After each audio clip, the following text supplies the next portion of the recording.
Yo, halo guys, sebelum gua lanjutin ke pembahasannya, gua nggak bosen-bosen ngingetin ke kalian dulu, yuk dukung dulu channel ini dengan pencet tombol subscribe dan loncengnya di bawah ini, agar kalian tidak ketinggalan update dari channel ini. Dan juga like dan share ke kawan-kawan kalian, biar di channel ini semakin dikenal banyak orang. Pastinya dukungan dari kalian sangat gua butuhin, untuk ngebuat gua terus semangat dan terus update ke depannya. Oke, kalau gitu, kita langsung lanjut aja ke pembahasannya.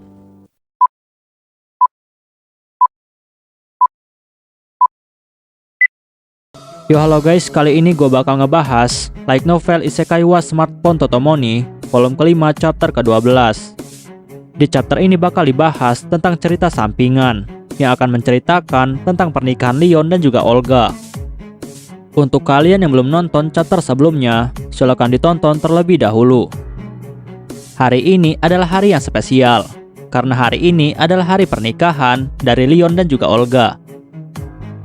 Dan para tamu undangan sudah mulai berdatangan ke rumah keluarga Jenderal Leon, karena acara pernikahannya diadakan di sana. Bahkan kedua keluarga besar mereka telah berkumpul dan menyambut para tamu yang akan hadir. Dan saat ini, Leon dan juga Olga telah memakai pakaian pengantin mereka. Dan yang merancang pakaian itu adalah Toya, dengan dibantu oleh toko pakaian Zanak. Dan di dalam pesta itu, Toya datang bersama dengan semua tunangannya, yaitu Yumina, Linze, Elze, Yae, dan juga Lucia. Dan mereka sangat disambut hangat oleh keluarga Olga, terutama ayahnya, yaitu Olba. Lalu Olba langsung berterima kasih kepada Toya, karena Toya telah membantu pernikahan anaknya dan telah mengatur pakaian pengantinnya. Tetapi Toya lalu bilang kepada Olba bahwa Olba tidak perlu berterima kasih berlebihan. Dan Toya juga bilang kepada Olba bahwa dia hadir di sini bukan sebagai seorang raja dari negara lain, melainkan sebagai teman dari Olga dan juga Leon. Olba yang mendengar itu, dia pun akhirnya mengerti. Lalu Olba mengenalkan Toya kepada semua keluarganya. Olba bilang bahwa laki-laki yang ada di hadapan mereka adalah raja dari kerajaan Brunhild, yaitu Mochizuki Toya. Lalu setelah itu, mereka pun mulai mengenalkan diri mereka kepada Toya. Yang pertama adalah istri Olba, atau ibu tiri dari Olga, yaitu Arisa. Dan yang kedua adalah istri kedua dari Olba, yaitu Irma. Dan Irma ini adalah ibu kandung dari Olga. Dan Toya yang mengetahui hal ini, dia awalnya sangat terkejut karena dia tidak menyangka jika Olba memiliki dua istri. Lalu Toya bilang kepada Olba bahwa dia tidak menyangka jika Olba memiliki dua istri. Tetapi Olba yang mendengar hal itu, dia pun langsung tertawa. Dan Olba pun lalu bilang kepada Toya bahwa dia sebenarnya memiliki 5 istri dan juga 8 selir. Dan Toya yang mendengar hal ini, dia pun menjadi semakin terkejut. Lalu setelah itu, Toya pun memberitahu Olba bahwa dia telah memberikan sebuah hadiah pernikahan untuk Olga dan juga Leon. Dan hadiah itu adalah sumber pemandian air panas di dalam rumah baru mereka. Dan Olba harus segera mencobanya. Olba yang mendengar hal itu, dia pun menjadi sangat senang dan juga antusias. Karena bagi mereka, mandi adalah sesuatu hal yang sangat mewah. Bahkan orang kaya sekalipun tidak memiliki kesempatan yang banyak untuk menikmati pemandian air panas. Dan setelah itu, Olba dan juga keluarganya langsung pergi untuk menyapa para tamu yang lainnya. Dan tidak lama setelah itu, datanglah keluarga Leon untuk menyapa Toya dan juga yang lainnya. Dan yang menyapa Toya adalah ayah dari Leon, yaitu Jenderal Leon. Dan Leon lalu berterima kasih kepada Toya, karena Toya sudah membantu anaknya selama ini. Tetapi Toya lalu bilang kepada Leon bahwa Leon tidak perlu menunjukkan sikap formal seperti itu, karena dia datang ke sini bukan sebagai tamu kehormatan, tetapi sebagai seorang teman. Leon yang mendengar itu, dia pun akhirnya mau mengerti. Tetapi Leon lalu menggoda Toya dengan mengatakan jika Toya itu masih memiliki kemungkinan untuk menjadi raja dari Belfast, saat dia menikahi putri Yumina. Tetapi Toya langsung membantah hal itu. Toya bilang kepada Jenderal Leon bahwa saat ini Ratu Belfast sedang hamil, dan jika anaknya nanti laki-laki, maka anak itulah yang akan menjadi pewaris dari kerajaan Belfast. Tetapi jika anaknya nanti perempuan, maka yang akan menjadi pewaris adalah anak laki-laki dari Yumina, jika nanti Yumina memiliki putra laki-laki. Sedangkan yang akan menjadi pewaris dari kerajaan Brunhild adalah salah satu putra dari 4 istrinya yang lain. Tetapi hal ini masihlah kemungkinan saja, karena anak kedua Raja Belfast belum lahir. Tetapi tiba-tiba, anak tertua dari Leon langsung menegur ayahnya, karena ayahnya sudah berani mengatakan hal yang tidak pantas kepada seorang raja dari negara lain.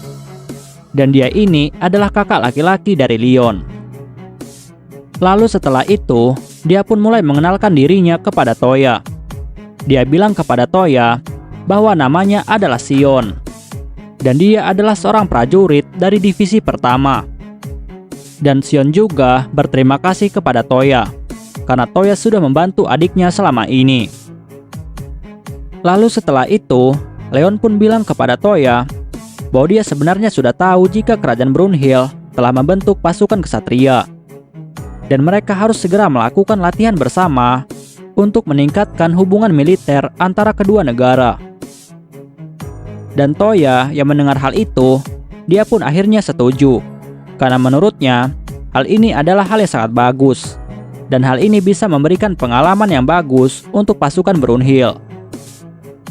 Lalu setelah itu, Jenderal Leon dan juga keluarganya pun langsung pergi meninggalkan Toya, karena dia ingin menyapa tamu yang lain. Lalu Lindsay langsung mengingatkan Toya bahwa Toya harus bersiap-siap untuk melakukan pidato, karena Toya telah dipilih sebagai orang penting dalam pesta pernikahan ini. Dan Toya dengan tenang lalu bilang kepada Lindsay bahwa dia telah menyiapkan pidato di sebuah kertas yang diberikan oleh Kosaka. Tetapi saat Toya ingin mengambil kertas itu dari dalam sakunya, ternyata kertas itu tidak ada. Dan itu membuat Toya menjadi sangat panik.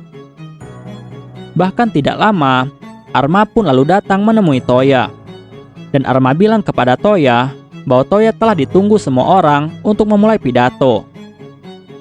Dan semua tunangan Toya pun lalu memberikan saran kepada Toya bahwa Toya hanya perlu menyapa mereka semua dan jangan mengatakan hal-hal yang tidak penting. Tetapi di sini Toya masih sangat panik, karena dia telah kehilangan pidato yang sudah disiapkan oleh Kosaka.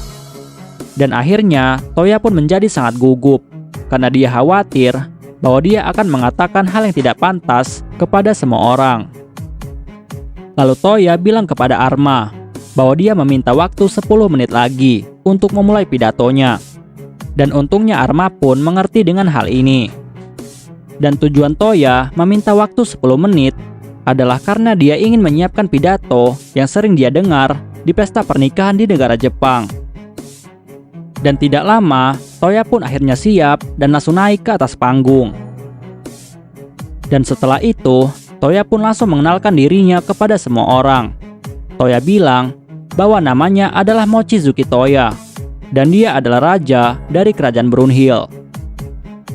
Lalu setelah itu, Toya pun bilang kepada semua tamu undangan bahwa dia mendoakan yang terbaik untuk Olga dan juga Leon. Dan hanya inilah isi pidato dari Toya. Dan hal ini membuat para tamu undangan menjadi sangat terkejut. Tetapi yang membuat mereka terkejut bukan karena pidatonya yang singkat, tetapi karena mereka tidak tahu bahwa Toya adalah raja dari kerajaan Brunhild. Dan ini adalah pertama kalinya mereka melihat raja dari kerajaan Brunhild. Lalu setelah itu, Toya juga membuat sebuah pertunjukan besar dengan layar proyektor yang cukup besar. Dan pertunjukan ini akan menampilkan kisah hidup dari kedua mempelai, dari mereka kecil sampai mereka menikah. Dan hal ini adalah hal yang biasa dilakukan di dalam acara pernikahan di negara Jepang. Dan setelah itu, proyektor pun mulai menampilkan Leon yang baru lahir dan digendong oleh ibunya. Bahkan Leon yang melihat hal itu, dia pun menjadi sangat terharu. Dan dia melihat bahwa di sana ada almarhum ibunya, ayahnya, dan juga kakaknya. Dan mereka terlihat sangat senang sambil mengendong dirinya yang masih bayi. Bahkan Jenderal Leon yang melihat kejadian ini, dia pun menjadi sangat terharu dan seolah-olah mengingat semua kejadian saat itu. Dan dia juga sangat rindu kepada mendiang istrinya yang telah meninggal. Dan setelah menampilkan kisah Leon, selanjutnya layar proyektor mulai menampilkan kisah dari Olga saat dia masih bayi. Dan di sana menampilkan bahwa Olba sedang menggendong Olga dengan sangat bahagia sambil menyentuh pipinya. Dan saat itu Olba masih memiliki tubuh yang bagus dan tidak segemuk sekarang. Bahkan Olba dan juga Arma yang melihat kejadian itu, hal itu membuat mereka menjadi sangat terharu. Dan mereka mengingat semua kejadian itu dengan penuh kenangan. Dan perlu diingat bahwa sebelum Toya maju untuk berpidato, Toya telah membicarakan hal ini kepada keluarga Leon dan juga keluarga Olba untuk membaca masa lalu dari dalam pikiran mereka saat kelahiran Olga dan juga Leon.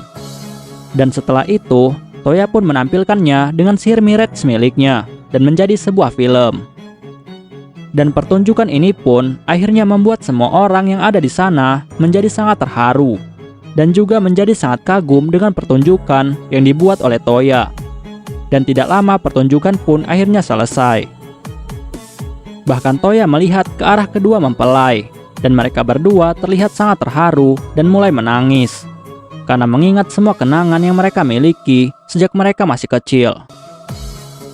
Dan setelah itu, Toya pun turun dari panggung. Lalu Jenderal Leon dan juga Olba langsung membungkuk ke arah Toya dan mulai berterima kasih karena Toya sudah memberikan pertunjukan yang sangat indah kepada mereka. Dan itu adalah suatu hal yang sangat berharga untuk keluarga besar mereka. Dan setelah itu, pesta pun terus berlangsung dengan sangat meriah. Bahkan Toya juga mulai menawarkan para tamu untuk mencoba permainan yang ada di kastil kerajaan Brunhild dan memindahkan mereka semua dengan menggunakan gate miliknya. Dan pesta pun semakin meriah sampai para tamu akhirnya pulang satu persatu.